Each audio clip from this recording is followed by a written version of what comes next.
looking at the question is when, or what the depth is when t equals 30. We substitute 30 for t. We obtain this equation. Gives us y equals 62.98.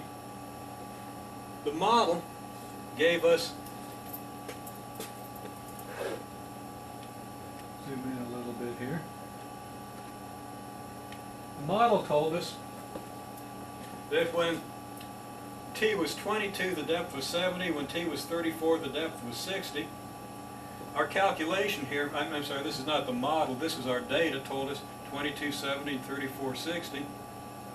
Our model tells us that at time 30, clock time 30, the depth is 63.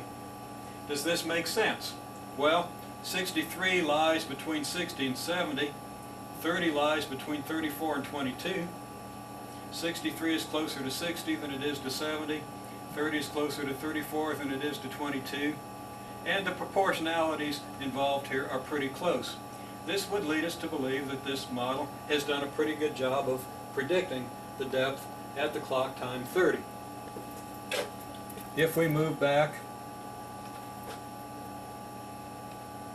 to the question of when is the depth 42, we see that we obtain the equation 42 equals 0.00230 t squared minus 0.903 t plus 88, the equation that results from the model.